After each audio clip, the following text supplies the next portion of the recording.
മാസമായി നീളുന്ന യുദ്ധം. ഇസ്രയേലി സൈനികർക്ക് മടുത്തു തുടങ്ങി. അതിനിടെ സ്വയം വെടിനിർത്തൽ പ്രഖ്യാപിച്ചിരിക്കുകയാണ് സൈന്യം. തെക്കൻ ഗാസയിലെ പ്രധാന പാതയിലാണ് പകൽ വെടിനിർത്തൽ പ്രഖ്യാപിച്ചിരിക്കുന്നത്. ജീവകാരുണ്യ സഹായ വിതരണത്തിനാണ് വെടിനിർത്തൽ.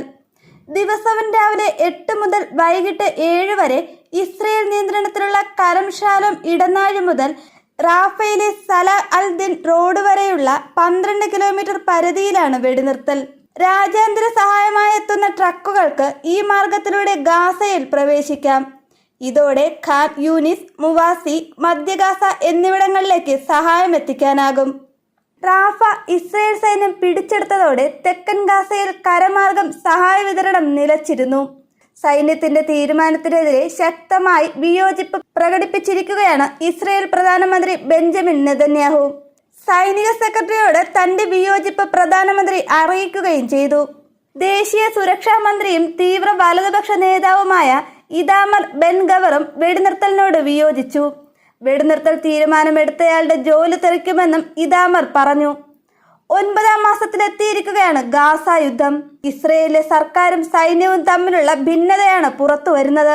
8 മാസം പിന്നിട്ട യുദ്ധം മൂലം കടുത്ത ക്ഷാമത്തിന് നടുവിലാണ് ഗാസ. ആയിരക്കണക്കിന് കുഞ്ഞുങ്ങൾ പട്ടിണി മരണത്തിന്റെ വക്കിലുമാണ്. വരും ആഴ്ചകളിൽ ജനസംഖ്യയുടെ പകുതിയോളം, അതായത് ഏകദേശം 10 ലക്ഷത്തിലേറെ പേർ പട്ടിണിയുടെ പിടിയിലാകുമെന്നാണ് UN ഏജൻസികൾ നൽകുന്ന മുന്നറിയിപ്പ്. അതിനിടെ കഴിഞ്ഞ ദിവസം ഗാസ സിറ്റിയിലെ 3 വീടുകളിൽ ഇസ്രയേൽ നടത്തിയ ബോംബിങ്ങിൽ 28 പാലസ്തീൻകാർ കൊല്ലപ്പെട്ടു. ഇസ്രയേൽ ആക്രമണത്തിൽ 2 ബന്ദികൾ കൂടി കൊല്ലപ്പെട്ടതായി ഹമാസ് അറിയിക്കുകയും ചെയ്തു. തെക്കൻ ഗാസയിൽ 8 സൈനികർ കൊല്ലപ്പെട്ടെന്ന് ഇസ്രയേൽ സൈന്യം അറിയിച്ചു. ഗാസയിൽ വെടിനിർത്തലിന് ലോകരാഷ്ട്രങ്ങൾ ഇസ്രയേലിന് മേൽ സമ്മർദ്ദം ചെലുത്തുകയാണ്. യുദ്ധം എന്നേക്കുമായി അവസാനിപ്പിക്കണമെന്നും ഇസ്രയേൽ സൈന്യം പൂർണ്ണമായി പിൻവാങ്ങണമെന്നുമാണ് ഹമാസ് ആവശ്യപ്പെടുന്നത്. എന്നാൽ ഹമാസിനെ പൂർണ്ണമായി നശിപ്പിക്കുകയാണ് ലക്ഷ്യമെന്ന് ഇസ്രയേൽ പ്രധാനമന്ത്രി ബെഞ്ചമിൻ നെതന്യാഹു പറയുന്നുണ്ട്. ലക്ഷ്യം കാണുന്നതിന് മുൻപ് പിൻവാങ്ങില്ലെന്നാണ് നെതന്യാഹുവിന്റെ നിലപാട്.